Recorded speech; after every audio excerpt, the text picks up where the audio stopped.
स्वामी के शासन काल में विराज कर हम सभी उनकी ही पावन पीयूष अमृत वाणी का माँ जिनवाणी के माध्यम से रसपान कर रहे हैं। जिसने माँ जिनवाणी को अपने हृदय आसन पर विराजमान किया है,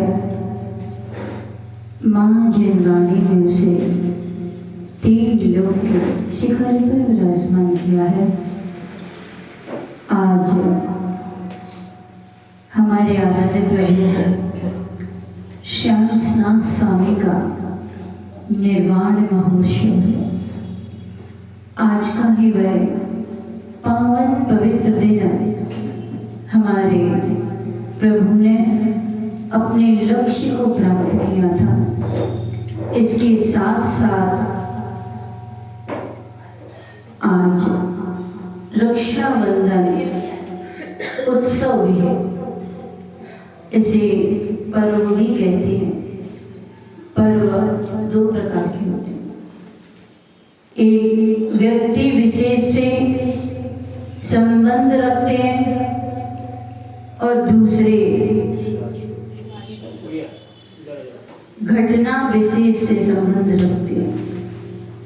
व्यक्ति विशेष से गुरु नानक जयंती, कृष्ण जन्माष्टमी, महावीर जयंती, ये व्यक्ति विशेष से संबंध रखते हैं। एक होते हैं घटनात्मक पर्व, जैसे कि आज का यह पर्व है, एक घटना से संबंधित पर्व है। आज का दिन तो बहुत ही खुशी का दिन है, उल्लास का दिन है, प्रसन्न होने का दिन है। लेकिन आज के पहले जो दिन था, कल का, कौन सा दिन था? श्रावण शुक्ला चतुर्दशी। कल का जो दिन था वो बहुत कष्ट का दिन था, बहुत ही दुख का दिन था। अकंपनाचार आदि महामुनिराजों का जो उनके ऊपर उपसर्ग हुआ, ये मात्र एक ईर्ष्या का कारण, एक ईर्ष्या के कारण ही इतना बड़ा उपसर्ग हुआ था। मिथिला नगरी के राजा जो धर्म का, राज्य का, प्रजा का पालन अपने पुत्र के समान करते थे। उनकी रानी भी बहुत धर्मात्मा थी, लेकिन उस राजा के जो 4 मंत्री थे वह अधर्मी थे, धर्म विरोधी थे, धर्म से ईर्ष्या रखने वाले थे, धर्मात्मा से ईर्ष्या रखने वाले थे। बलि, बृहस्पति, प्रहलाद और नमुची, ये 4 मंत्री अधर्मी। और जब हस्तिनापुर नगरी, उज्जैनी नगरी के ये राजा थे, ये वहीं के मंत्री, और जब उज्जैनी नगरी में अकंपनाचार्य आदि 700 महामुनियों का आगमन हुआ। आपके स्थान पर यदि इतना बड़ा संघ आएगा तो सभी उनके दर्शन करने जाते हैं। लेकिन अकंपनाचार्य जो महामुनि राज थे वो निमित्त ज्ञानी थे, और जैसे उज्जैनी नगरी के उद्यान में ठहरे, उन्हें अपने निमित्त ज्ञान से जान लिया कि ये जो देश है, इस देश में संघ के ऊपर कोई उपसर्ग हो सकता है। और उन्होंने अपने जितने भी संघ में मुनिराज थे सभी के लिए उन्होंने आदेश दिया कि जब राजा या कोई भी प्रजा का दर्शन करने आए तो कोई भी साधु बात नहीं करेगा, सभी मौन ले लेंगे। गुरु आज्ञा श्रुत। सच्चा शिष्य तो वही है जो अपने गुरु की आज्ञा को शिरोधार्य करता है। ऐसे नहीं होते कि गुरु कुछ बोले शिष्य और कुछ बोले, वो कहीं यहाँ बैठ रहा हो कहीं यहाँ नहीं बैठेंगे, वहां बैठे। ये कोई शिष्यत्वपना नहीं होता है, ऐसे शिष्य नहीं होते, कुछ शिष्य होते हैं। शिष्य वो होते हैं जो गुरु ने कह दिया सो पत्थर की लकीर के जैसे उसका पालन करते हैं। गुरु आज्ञा से सभी ने मौन ले लिया। नगर के सभी लोग दर्शन करने जा रहे थे। राजा की दृष्टि पड़ी, नगरवासी कहाँ जा रहे। तो राजा ने जब पता लगाया तो उनको पता चला कि 700 महामुनि राजों का हमारी उज्जैनी नगरी में आगमन हुआ है। राजा भी अपने पूरे दल बल के साथ दर्शन करने जाने लगा। इसके जो 4 मंत्री थे ये राजा से बोले, अब कहाँ जा रहे? और नंगों के पास जा रहे, उनको तो कुछ आता ही नहीं है, मूर्ख है वो बिल्कुल। राजा ने कहा ऐसा नहीं बोलते, साधु बहुत ज्ञानी होते हैं, अपने आत्म कल्याण का बहुत ज्ञान होता है, शास्त्रों का ज्ञान हो या ना हो, लेकिन अपनी आत्मा का ज्ञान होता है। और राजा के मंत्री अब जब राजा जाएंगे तो मजबूरी में जाना पड़ेगा। चारों मंत्री राजा के साथ साथ चलने लगे और राजा को पूरी रास्ते पर धर्म विरोधी बात करते रहे।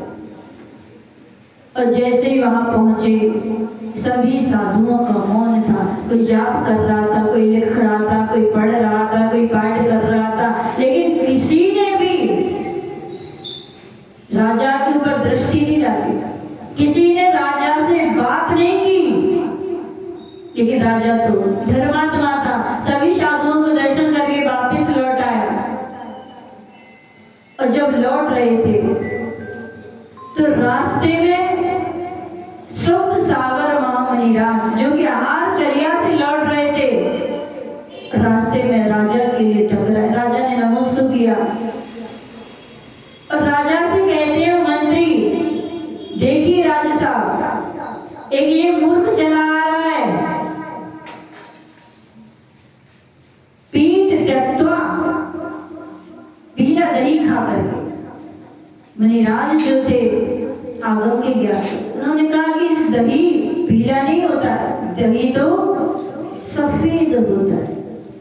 राजा ने कहा अरे इनको तो बोलना भी आता है, इन्होंने तुम्हारे प्रश्न का उत्तर दिया है। और राजा के सामने शास्त्रार्थ करने लगे और मुनिराज से शास्त्रार्थ करते करते चारों मंत्री हार गए। जो अहंकारी होता है उसके लिए अपनी हार बर्दाश्त नहीं होती है और मन में धर्म के प्रति, साधु के प्रति गिलानी हो गई, इसके अंदर ईर्ष्या से इतना भर गया, इतना भर गया। राजा तो अपने रजवास में चले गए। चारों मंत्री दिन भर सोचते रहे क्या किया जाए, कैसे मुनियों से बदला लिया जाए। और जब शुद्ध सागर महामुनिराज आहार करके और गुरु के पास आए, गुरु को नमस्ते किया और रास्ते में जो घटना घटी वो बता दी। जैसे कंपनाचार महामुनिराज ने इस घटना को सुना तो उन्होंने कहा सर्वनाश,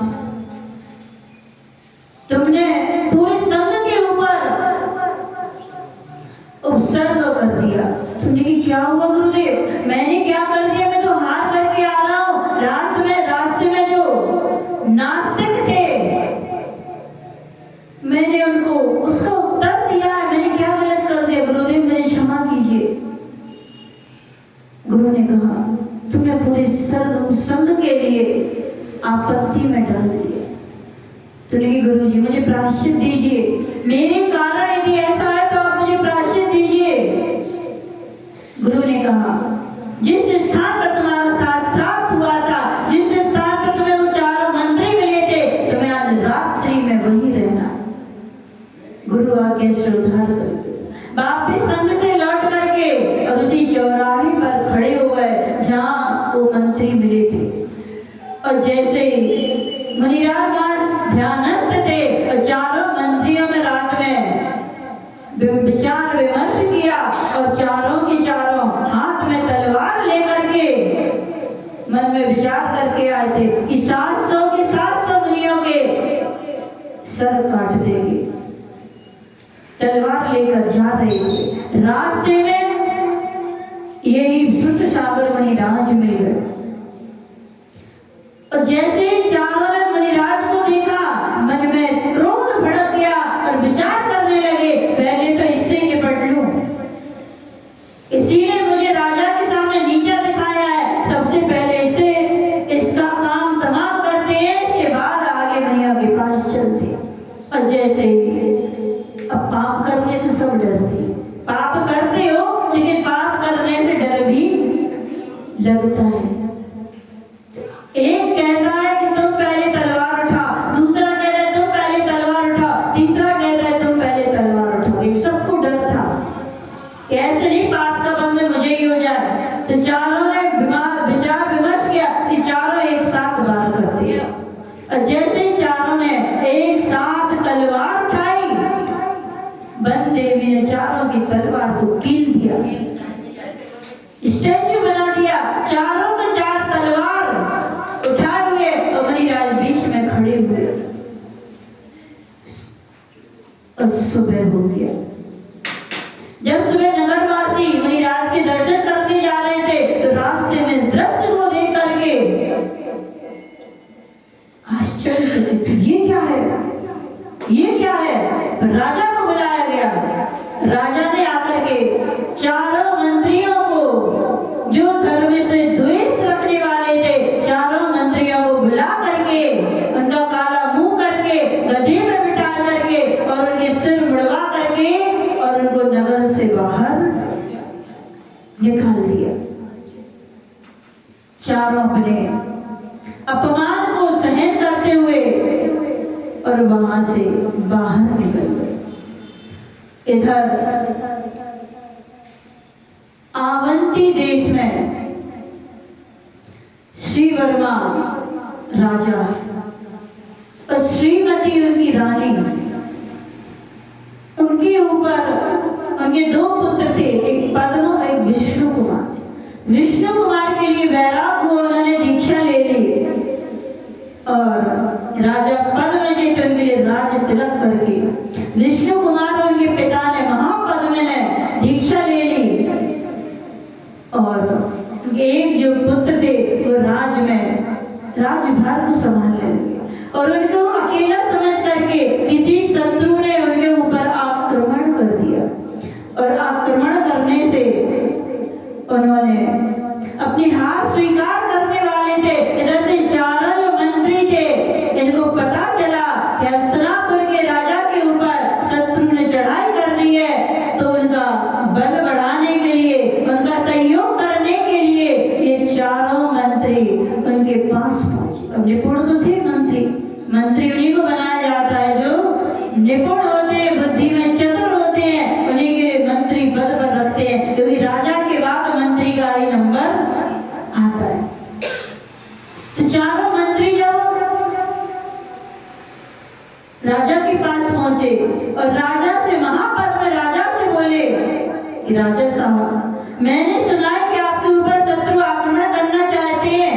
उन्होंने कहा हाँ, तो मैं आपका सहयोग करूं? तो उन्होंने कहा हाँ करूं। तो इन चारों मंत्रियों ने अपनी नीति से उस राज्य को इनके हाथ में ले लिया और शत्रुओं को हरा दिया। राजा खुश होकर के चारों मंत्रियों से बोला कि तुमने आज मेरा राज्य लौटा दिया, तुम मुझसे कुछ इनाम मांग लो। तो चारों मंत्रियों ने कहा राजा साहब, अभी मुझे किसी वस्तु की जरूरत नहीं है, मेरी इनाम आपके पास धरोहर के रूप में रखी है, जिस दिन मुझे आवश्यकता पड़ेगी मैं आपसे ले लूंगा। केकई ने भी किया था। केकई ने क्या किया था? युद्ध में धृतराष्ट्र को जिता करके और अपनी धरोहर उसके पास रख, जब मुझे जरूरत होगी तब ले लेंगे। कभी मत करना ऐसा, कभी मत कहना आज चाहिए तो आज ले लो, लेकिन धरोहर के रूप में मत रखना, क्योंकि पता नहीं कब तुम्हारी परिस्थिति कैसी बने और वो तुमसे क्या मांग ले। आज के लोग तो पलट जाते हैं, लेकिन पहले राजा महाराजा जो कह दिया सो कह दिया।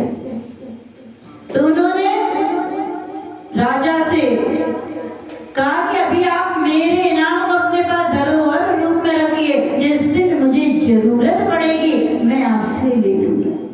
उस समय व्यतीत हुआ, अकम्पनाचार आदि 700 महामुनिराज विहार करते करते हस्तिनापुर नगरी पहुंच गए। और हस्तिनापुर नगरी पहुंच करके वहां के उद्यान में विराजमान हुए। अब इन चारों मंत्रियों ने राजा के पास जाकर के कहा, राजा साहब, मुझे जो हमने आपकी अपनी इनाम आपके पास धरोहर रूप में रखी थी, आज मुझे उसकी आवश्यकता है। उसने कहा ठीक है, मांग लो। तो उन्होंने कहा कि मुझे 7 दिन के लिए आपका जो राज्य है ये मुझे चाहिए।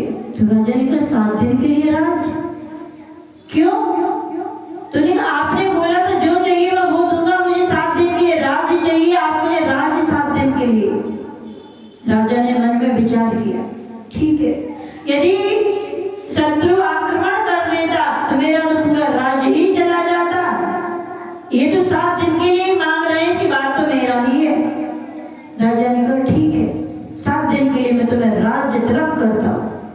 अब जहाँ एक राजा हो तो भैया गाड़ी सुरक्षित चलेगी। एक गाड़ी में यदि एक ड्राइवर है तो गाड़ी सुरक्षित रूप से अपने गंतव्य तक पहुंच जाएगी। यदि उस गाड़ी को 4 लोग चलाएं तो कई खड्ड खाई में गिरा जाएगी। तो एक राज्य का 4 राजा संचालन कर रहे थे। और जब अकम्पनाचार आदि 700 मुनिराज उस हस्तिनापुर नगरी में पहुंचे, इन चारों ने उस उद्यान के चारों ओर बहुत बड़ा यज्ञ रखा। यज्ञ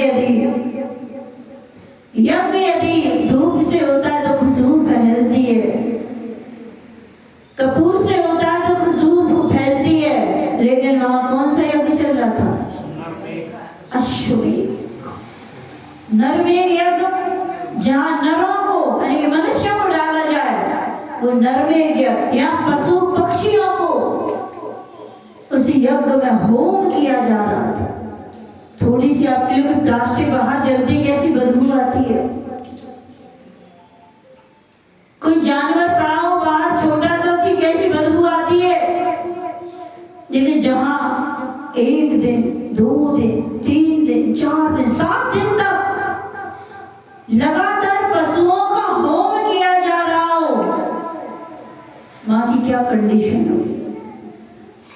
मुनिराज बीच में बैठे हुए हैं और चारों तरफ यज्ञशाला चल रही है, होम किया जा रहा है, पशु पक्षी उसमें डाले जा रहे हैं। 700 मुनिराज समाधि लेकर के बैठ गए। जब तक ये उपसर्ग दूर नहीं होगा, मेरे चारों प्रकार के अन्न जल का त्याग है। थोड़ी सी आप बाहर कागज जलाते कितना धुआं निकलता, थोड़ी सी प्लास्टिक जलाते, रबड़ जलाते, कितना धुआं होता है। जहाँ पशु पक्षी साक्षात जल रहे हो वहां कैसा धुआं होगा। ये उपसर्ग घोर उपसर्ग चल रहा था हस्तिनापुर नगरी में। और फिर यहाँ पर जो पुष्पदंत क्षुल्लक जी और श्रुत चंद्र आचार्य धरणी पर्वत पर साधना रखते। शुभ सागर शुद्ध चंद्र आचार्य जैसे उनकी आकाश में दृष्टि पड़ी, श्रवण नक्षत्र जो था वो बंदर की तरह कांप रहा था। और जैसे ही शुभ चंद्र मुनिराज की उस नक्षत्र पर दृष्टि पड़ी और उनके मुख से निकला आह। बगल में क्षुल्लक जी बैठे हुए थे पुष्पदत्त। उन्होंने हाथ जोड़कर प्रार्थना की, भगवान क्या हुआ, इतनी रात में आपके मुख से आह शब्द कैसे निकला। शुद्धचंद्र ने कहा, क्षुल्लक हस्तिनापुर नगरी में अकम्पनाचार आदि 700 महामुनिराजों पर घोर उपसर्ग चल रहा है। क्षुल्लक जी ने कहा, नमोस्तु भगवान, मैं क्या कर सकता हूँ। गुरु ने कहा न तुम कुछ कर सकती हो न मैं कुछ कर सकती हूँ, तो फिर महामुनि राजा को उपसर्ग कैसे दूर होगा? क्या 700 महामुनि राजा की समाधि हो जाएगी? नहीं। कैलाश पर्वत पर मुनि विष्णु कुमार साधना करते हैं। तो कि जब मैं कुछ नहीं कर सकता, आप कुछ नहीं कर सकते, तो विष्णु कुमार क्या करेंगे? उन्होंने कहा विष्णु कुमार के लिए विक्रिया रिद्धि प्राप्त हो चुकी है।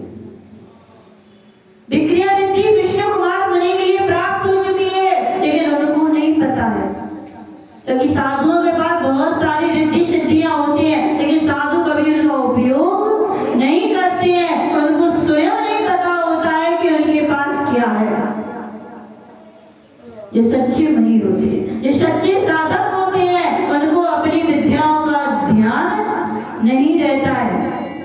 तो उन्होंने कहा कि तुम विष्णु कुमार के पास जाओ, यदि कुछ समय और ध्यान में रहेंगे तो केवल ज्ञान की प्राप्ति हो जाएगी। इतनी उनकी विशुद्धि है, इतने उनके परिणाम निर्मल है, यदि वो कुछ समय ऐसे ही ध्यान में रहेंगे तो भगवान केवल ज्ञान हो जाएगा। तो पुष्पदंत जो थे वो आकाशगामी विद्या थी उनके पास, और वो धरणी पर्वत से कैलाश पर्वत पर पहुंच गए और विष्णु कुमार मुनि से हाथ जोड़कर प्रार्थना करने लगे कि भगवान अकंपनाचार आदि महामुनि राजाओं के ऊपर घोर उपसर्ग हो रहा है, आप उनके उपसर्ग को दूर करिए। विष्णु कुमार ध्यान में बैठे रहे। उन्होंने बहुत बोला, उनके पैर पकड़ लिए, पैर पकड़ के हिलाया कि स्वामी आप ध्यान से हटिए, आप ध्यान छोड़िए, आप उपसर्ग दूर कीजिए। विष्णु कुमार ने अपने ध्यान को छोड़ा और पुष्पदंत के ऊपर उनकी दृष्टि गई। उन्होंने कहा मैं एक साधु हूँ, मेरे हाथ में पृथ्वी कमंडल है, मैंने ग्रंथ वेश को धारण की हो, मैं उपसर्ग कैसे दूर कर सकता हूँ? तो ने कहा भगवान आपके लिए विक्रिया रिद्धि प्राप्त हुई है। उन्होंने कहा मुझे कोई रिद्धि प्राप्त नहीं है, मैं तो एक साधारण सा मुनि हूँ, मुझे कोई विक्रिया रिद्धि नहीं है, मेरे पास कोई रिद्धि नहीं है, कोई सिद्धि नहीं है। उन्होंने कहा भगवान आपके लिए हो चुकी है, आप अपना हाथ फैला कर देखिए। तो उन्होंने जैसे ही अपना हाथ फैलाया, सुमेरु पर्वत को छू गया। दूसरा हाथ फैलाया, मानसरोवर पर्वत को छू गया। उन्होंने कहा मुझे विक्रिया रिद्धि तो है, लेकिन मैं क्या करूं? मैं इस वेश को धारण किए हूं, मैं क्या कर सकता? तो नहीं भगवान आपके हाथों में 700 महामुनि राजाओं का जीवन है। जैसे ही वो चलने के लिए तैयार हुए, आकाशवाणी हुई, आप इस वेश में कुछ नहीं कर सकते, आपको इस वेश को छोड़ना पड़ेगा, तब जाकर के आप उपसर्ग को दूर कर पाएंगे। आज इस पंचम काल में कौन सा श्रावक, कौन सा साधु ऐसा है कि जो किसी साधु के ऊपर यदि उपसर्ग आ जाए तो खड़ा हो जाए? आज के समय में तो मुझे कोई ऐसा नजर नहीं आता। यदि आपसे भी कोई बोले कि वहाँ साधु के ऊपर कोई संकट आया है, तो सबसे पहले तो आप ये पूछोगे कौन से संघ के हैं, कौन से पंथ के हैं, किस संघ के हैं, उनके गुरु कौन है। लेकिन यदि ऐसा विष्णु कुमार महामुनि राज सोच लेते तो मुझे लगता है 700 की समाधि हो जाती। उन्होंने कभी नहीं सोचा किस संघ के हैं, बस उन्होंने उसका निर्ग्रंथ साधु है और मुझे उनको बचाना है, उनके उपसर्ग को, उनके संकट को, उनके कष्ट को दूर करना है। और वह उन्होंने अपने मुनि वेश को छोड़ा और वहां से आकर के सबसे पहले तो अपने भाई पद्म के पास पहुंचे। सबसे पहले अपने वो भाई के पास पहुंचे और उन्होंने ललकारा कि तुम्हारे राज्य में मुनियों के ऊपर, तुम्हारा भाई मुनि है और तुम्हारे राज्य में मुनियों के ऊपर उत्सर्ग चल रहा है। उन्होंने कहा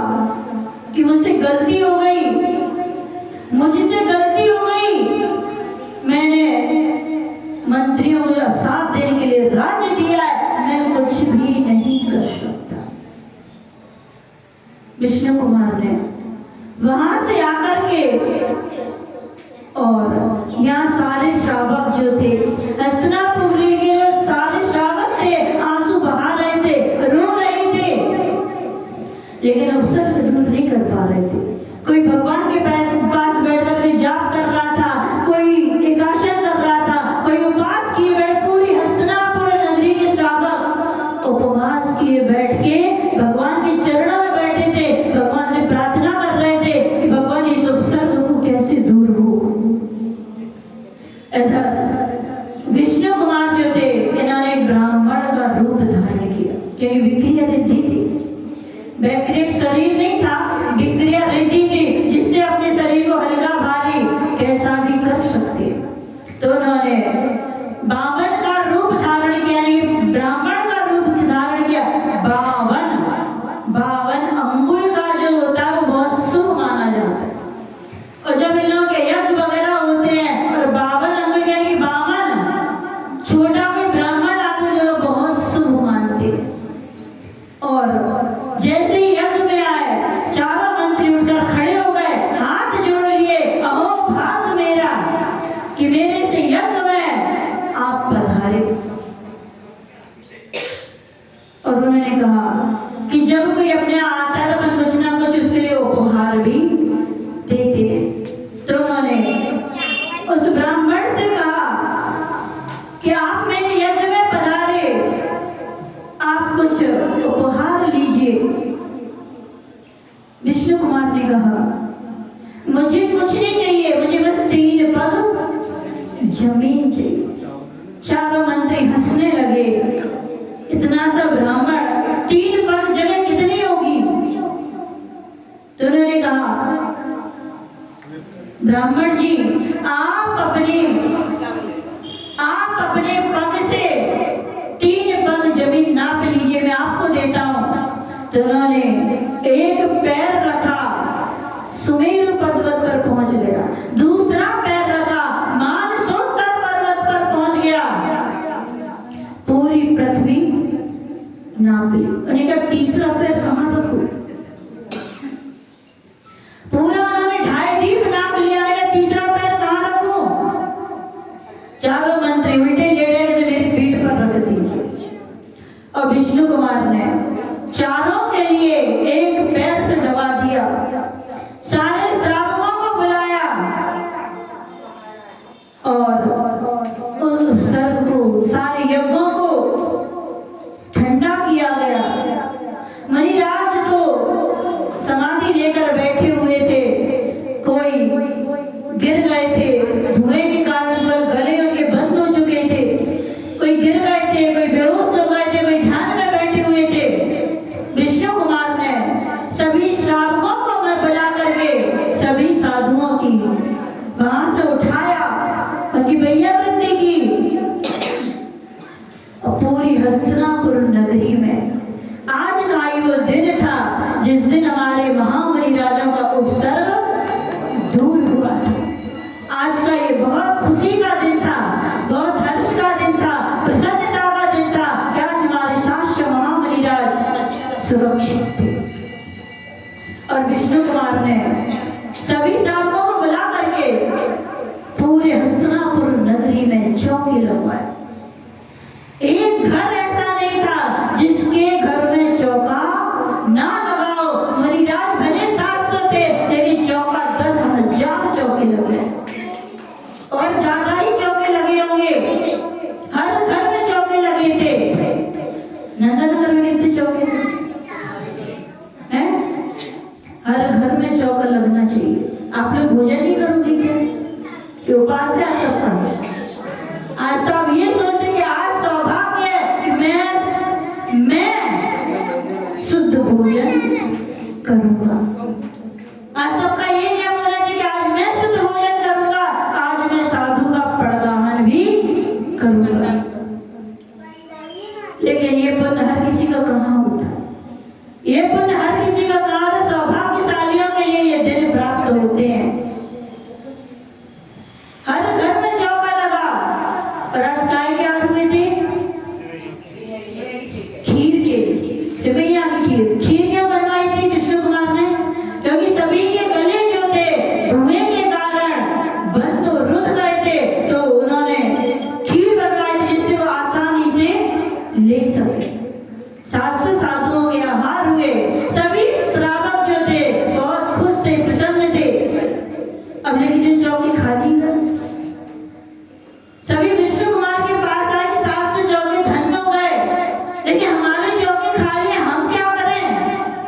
तो विष्णु कुमार ने कहा कि जिन चौकों में मुनिराज के आहार हुए हैं उन चौकों वालों को तो अपने घर में भोजन करो। फिर जो उनके यहाँ भी आहार हुआ कि हम क्या करें, तो उन्होंने कहा जिन चौकी वालों ने मुनिराज के आहार हुए उन श्रावकों को आहार कराए तो उनके आहार कराओ। तो ऐसे एक दूसरे के यहाँ सभी भोजन करने गए, तभी से निमंत्रण की परंपरा प्रारंभ हुई। तो सभी श्रावकों के लिए विष्णु कुमार ने आज के दिन रक्षा सूत्र बंधवाया था कि हमारे प्राण चले जाएंगे लेकिन कभी भी दिगंबर साधु के ऊपर उपसर्ग नहीं आने देंगे, ना हम स्वयं करेंगे और ना कभी आने देंगे, और यदि आएगा भी तो अपने प्राणों की बलि देकर के भी साधु की रक्षा करेंगे। कितने लोग ऐसा नियम लेंगे कि हमारे रहते हुए कभी किसी साधु के ऊपर उपसर्ग नहीं आने देंगे, उनकी जो आवश्यकता होगी उसकी पूर्ति करेंगे। आज इतने सारे साधुओं के एक्सीडेंट हो जाते हैं, किसके कारण हुए? श्रावक की कमी के कारण। श्रावक के पास अपनी घर गृहस्थी से फुर्सत नहीं है, और जब दीक्षाएं होती है तब सब हाथ उठाते हैं, दीक्षा दे दो, हाँ दीक्षा ले लो। लेकिन जब उनकी सुरक्षा की बात आती है, उनके आहार की बात आती है, उनके निहार की बात आती है, उनकी बिहार की बात आती है, तब सब अपने अपने घरों में जाकर के बैठ जाते हैं। तो आज जो साधु उनका कोई भी उनकी संयम में यदि कमी आ रही है तो इस श्रावकों के कारण आ रही है। तो ऐसी कोशिश करना कि मेरे नगर में या कहीं भी किसी भी पंथ का हो, किसी भी धर्म का हो, किसी भी गुरु का हो, सबकी रक्षा करेंगे। आज का ये रक्षाबंधन पर्व हमारे लिए यही रक्षित करता है। आप लोग आके भगवान की बेदी में राखी बांध जाते, टेबलों में राखी बांधे, टेबल आपकी रक्षा करेगी क्या है? आज के त्योहार का, आज के इस रक्षाबंधन पर्व का मतलब ही बदल गया। आज का ये पर्व तो स्वार्थ का पर्व हो गया। भगवान की राखी बांधनी है, पिंची में राखी बांधनी है, इससे क्या होगा? रक्षाबंधन पर्व बन गया, बन गया कि रक्षाबंधन पर्व। बहनें भाई के राखी बांधने जाएंगी, मिठाई का बड़ा डिब्बा लेके जाएंगी, या पीहर आती है। एक भाई बेचारा भी गरीब है, स्थिति उसकी अच्छी नहीं है, तो उसके पास तो 10 रुपए की राखी लेके जाएंगे। जिस भाई के पास बहुत बड़ा बंगला है, बहुत सारे सोना चांदी पहने हैं, बड़ा परिवार है, पैसे वाला है, तो सोने या चांदी की राखी लेके जाएंगे। चांदी की राखी बांध के भैया को दिखाइए आपके लिए सोने की राखी लेके आए, क्योंकि पता है कि उसके यहाँ से हमारे लिए 10-20 हजार रुपए मिल जाएंगे। और जित बेचारा गरीब भाई है, पता है वो गरीब है, गाड़ी नहीं है उसके पास 10 रुपए वाली राखी, छोटा सा डिब्बा मिठाई का लेके जाएंगे। आज का ये स्वार्थ का पर्व नहीं है, ये वात्सल्य का पर्व है, ये वात्सल्य का पर्व है। बहन अपने भाई के यहाँ पहुंची, भाई की बेचारी की बहुत स्थिति खराब हो गई, पाप कर्मों का उदय किसी का भी आ सकता है। आज जो रोड पर है वो करोड़पति बन सकते हैं, जो करोड़पति है वो रोडपति भी बन सकते। सबके दिन एक से नहीं होते, पल पल में पल बदल जाते हैं, पल पल में पल बदल जाते हैं। और जैसे भाई के पास बहन पहुंची, देखा उसके पास कुछ नहीं है और छोटी सी गिफ्ट ले गई और एक सस्ती सी राखी लेके पहुंची। भाई ने उसके लिए 100 का नोट दिया। उसने कहा बड़े भाई ने तो मुझे 1000 रुपए दिए हैं, मुझे ऐसा पता होता कि तुम 100 रुपए दोगे तो मैं तो आती ही नहीं, तुम्हारा आती ही नहीं मैं तुम्हें राखी बांधने, मैं तो बड़े भाई को ही बांध देती।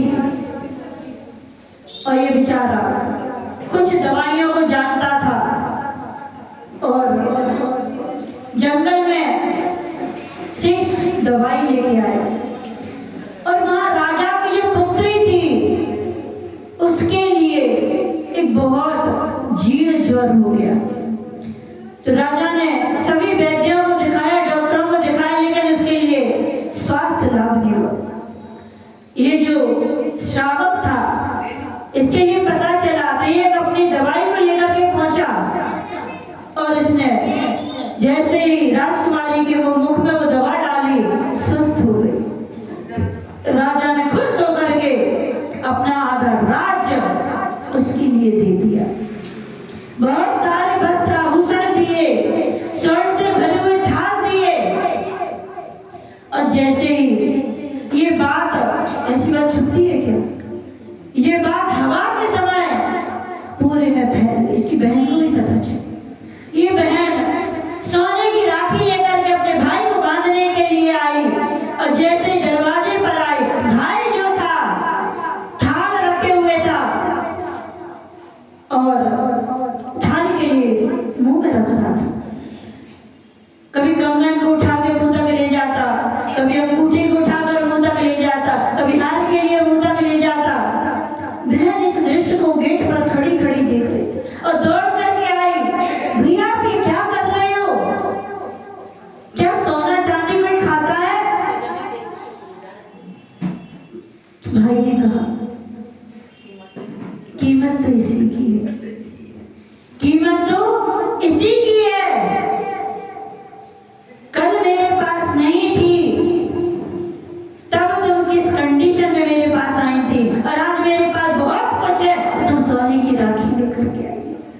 कीमत तो इसी की है। आज का ये पर्व जो है ये हमारे लिए संदेश देता है कि वात्सल्य का पर्व है, ये प्रेम का पर्व है, ये स्वार्थ का पर्व नहीं है, ये पैसों का पर्व नहीं है। बहनें अपने दूसरे दिन पैसे गिनती है, तुम्हें कितने मिले, तुमको कितने मिले, तुम्हारे कितने जुड़े। सिर्फ पर्व यहीं तक सीमित है क्या? पर्व यहीं तक सीमित नहीं है। पर्व तो महान बनाने के लिए आया करते हैं। हम उन पर्वों में महान नहीं बन पाते हैं, हम और नीचे गिर जाते हैं। तो आज सभी लोग रक्षा सूत्र है, ये पति पत्नी को भी बांध सकते हैं, पत्नी पतियों को भी बांध सकती है, भाई बहनों को भी बांध सकते हैं, बहन भाई को भी बांध सकते हैं। इसमें कोई भी रिश्ते नहीं होते। पति ये ना सोचे पत्नी को बांधो बहन हो जाएगी, बहन नहीं हो जाएगी। ये हम तुम्हारी रक्षा करेंगे। भाई भी बहन को बांधता, बहन भी भाई को बांधती है कि तुम मेरी संकट आने पर रक्षा करना। तो ये जो वात्सल्य पर्व है ये कच्चे धागे का है,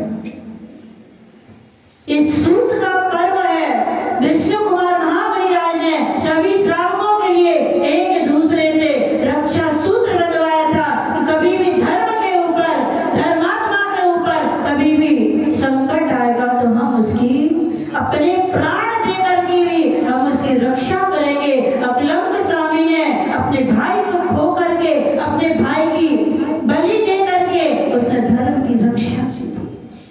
यदि ऐसा ही अकलंक स्वामी सोच रहे थे कि मुझे क्या लेना देना, धर्म जाता है तो जाने दो। यदि आज अकलंक स्वामी धर्म की रक्षा नहीं करते तो हमारे पास आज कुछ भी नहीं होता। तो हमारे लिए आज का ये पावन पवित्र पर्व शिक्षा देता है कि हमारे लिए धर्म की, धर्मात्मा की रक्षा करना है। आज हमारे शांतनाथ स्वामी का मोक्ष कल्याणक है। आज का ये पावन पवित्र दिन है। हमारे आराध्य प्रभु शांतनाथ भगवान ने मोक्ष को, अपने लक्ष्य को प्राप्त किया था। अनादिकाल से जो परिभ्रमण चल रहा था, आज उनका वह परिभ्रमण स्थगित हुआ था, रुक गया था। इसी पवित्र भावना के साथ जय बोले पंच परमेश्वरी भगवान की